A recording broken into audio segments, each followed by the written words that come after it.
이런 것들이 주문이 한 서너 개 종류가 있는데요. 이게 아주 핵심 주문이에요.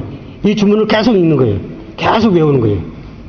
내용 몰라도 그냥 그 글만. 그렇죠, 그렇죠. 시천주, 조화정, 영세불망, 만사지. 이게 내용이 명확하게 해석된 건 없는데요. 중요한 것은 시천주, 천주님을 모실 시예요. 이 천주님이라는 것은 이제 동학에서는 하늘님이라 그래요. 하늘님. 근데 이제 한자로는 천주라고 하죠. 하늘님을 모시면 조화정, 조화는 기적이나 마찬가지예요. 그러니까 동양식, 한국식의 기적을 조화라고 해요. 조화가 이루어진다. 기적이 일어난다. 영세불망, 영원토록 잊지 않으면, 그 하늘님을 잊지 않으면 만사지, 모든 것을 알 수 있다. 여기 또 나오죠? 지. 모든 것을 알 수 있다면 뭐예요? 과거 시험에 바로 합격할 수 있죠?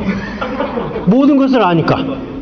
유교 경전이고 뭐 세상 모든 걸 알기 때문에 과거 시험 바로 합격을 하죠.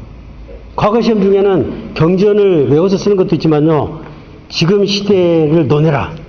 지금 영남에 그 가뭄이 들었는데 이 가뭄에 대해서 어떻게 할 건지 논해라. 이런 것도 있어요. 예. 그렇기 때문에 세상사를 잘 알면 과거에 쉽게 합격할 수가 있죠. 만사지. 그렇기 때문에 천주님을 모시면 모든 것을 알 수 있다. 모든 것을 알 수 있다. 이런 것들을 조선시대 말엽에 한국 사람들이 엄청 좋아했어요. 모든 것을 아는 거. 모든 것을 아는 거. 예. 이 모든 것을 안다고 하는 것을 알고 싶다. 안다고 하는 것은 일본 사람들 정신세계에서는 있을 수 없는 일이에요. 일본 사람들은 어떤 지식을 안다는 것보다는요, 지식이라고 하는 것이 그냥 이처럼 만사보다는 이 세상을 헤쳐나가기 위해서, 살아나기 위해서 서양 사람들이 이렇게 동양에 막 침략을 해오는데 여기서 살아나기 위한 지식, 그것을 일본 사람들은 노력을 했어요. 일본 사람들은 현재 살기 위해서 일본이 외국의 식민지에서 벗어나기 위해서 어떻게 할 것인가, 이런 쪽 지식을 쌓고, 또 그 전에는 일본 사람들은 그 손자병법이나 병법적인 지식, 싸우기 위한 지식, 이런 것들에 대한 지식을 많이 쌓았어요. 우리처럼 추상적이고 막 철학적이고 인생을 어떻게 살아야 될지 그런 것보다는 현실에 다가오는 이 문제에 대해서 굉장한 관심을 갖고, 예, 그런 지식을 쌓으려고 했지, 그냥 만사에 대한 알고 싶다, 이런 그런 추상적인 학문적인 것은 일본의 정신세계는 좀 많이 깊지 않아요. 그래서 천주교 경전도 보시면 뭘 알아라, 배워라 하는 것보다는 그렇지 않은 부분이 꽤 많아요. 그러면 그것을 여러분들은 이제 한국 사람들에 대해서 포교를 할 때에는 그런 부분을 많이 배울 수 있는, 배워라 하는 부분이 있으면 그 부분을 많이 강조를 해야 되겠죠. 그 다음에 이 동학하면 여러분들이 딱 아시는 게, 동학하면 누구 아시죠? 유명한 사람 아시죠? 제일 동학하면 유명한 사람 있어요. 전봉준. 그렇죠? 동학하면 전봉준이죠. 동학혁명. 네, 동학하면 전봉준이에요. 왜냐면, 그러면 전봉준은 누구하고 싸웠어요? 전봉준은, 결국은, 일본군하고 싸운 거죠. 네, 처음에는, 자기를 수탈한, 자기 집안을 수탈한, 조선의 관료를 상대로 싸웠지만, 다음에는, 결국 일본군하고 동학군하고 한판 붙은 거예요. 근데 일본군하고 동학군하고 이게 크게 한판 붙은 맨 처음에 그것을 싸우게 만든 씨앗은 누구냐? 최저우예요. 최저우가 조선을 굉장히 강조를 했어요. 근데 당시 근대라고 하는 건요, 우리나라가 전통시대에서 근대로 왔고 일본도 전통에서 근대. 근데 근대가 중요한 것은 민족주의를 중시하는 거예요. 그래서 우리나라 그 1800년 당시에 조선의 민족들이 알게 모르게 자기 조선이라는 것에 대해서 굉장한 자부심을 가지고 중요하게 생각을 했어요. 왜 그런지는 모르지만 뭔가 세상이 바꿔지고 있다는 걸 느껴서 조선에 대해서 굉장히 애국심을 갖기 시작했어요. 그것을 최재훈은 구체화시킨 거예요. 조선 사람들이 막연하게 갖고 있는 조선에 대한 애국심을 이 사람은 지식인이니까 문장으로 썼어요. 그래가지고 이렇게 예를 들어서 곤륜산 일지매그 조선국 금강산에 기암괴석 좋은 경치 12,000 아니런가. 이게 동학경전의 한 문구예요. 이런 것을 자기가 써가지고 자기 제자들, 교인들한테 나눠줬어요. 교인들이 읽고, 조선국 금강산이 기암괴석 좋은 경치, 얼마나 좋냐. 이 자부심을 갖도록. 이 민중들이 가지고 있는, 가슴속에 가지고 있는 뭔가 애국심을 이렇게 글로 표현해서 이것을 경전으로 줬어요. 그 다음에 또 충문이라고 하는 곳에는 조선에 태어나서 살면서 욕대의 인륜에 처하여 천지의 덮고 실어주는 은혜를 그러니까 천지의 은혜를 느끼면서 태양과 달이 비춰주는 덕을 입었으나 조선에 태어나 살면서 그러니까 거기에 대한 긍지를 심어주고 그 다음에 또 중요한 것은 개 같은 외적놈아 너희 신명 돌아보라. 이것을 일본 사람들이 그 다음에 침략에 들어와서 일제시대 때 이 경전에서 이 문구를 지워버렸어요.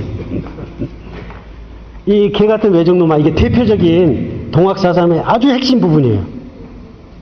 당시에는 왜 최재우가 1860년경에 썼는데 왜 그 당시에 일본의 흐름을 이렇게 정리를 했을까?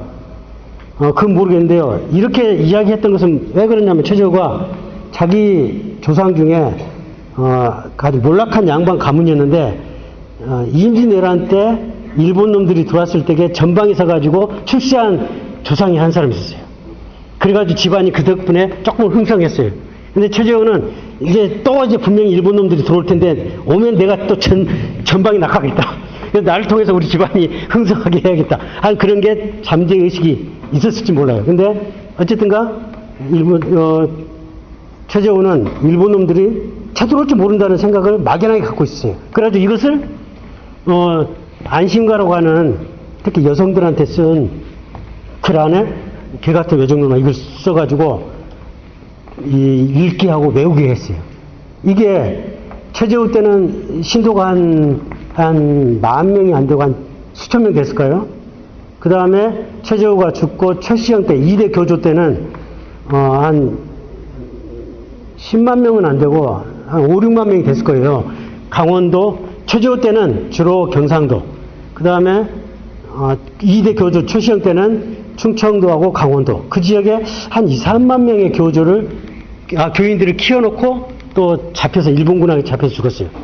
그 다음에 손병희 때 그게 씨앗이 돼가지고 교인들이 한 300만 명 정도 됐어요. 특히 전국에 걸쳐서.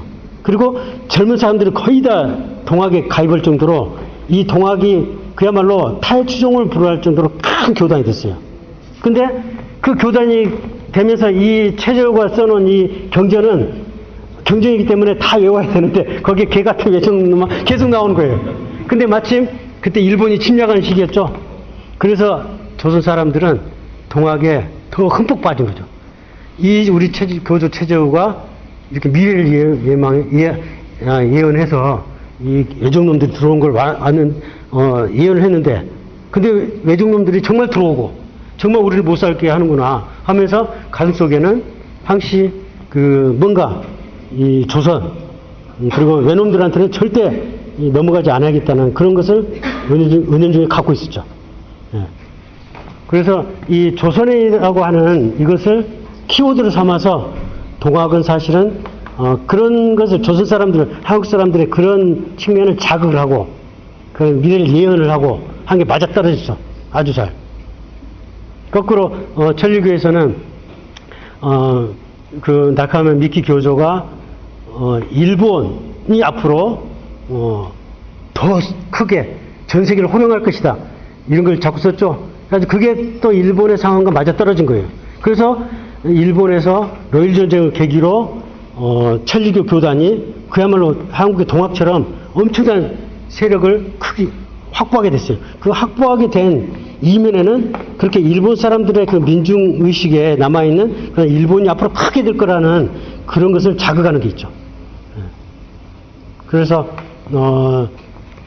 이런 점이 동학에 있었고 이 동학을 물려받은 그 뒤에 이 종교들이 다 이런 것을 기본적으로 깔고 있어요.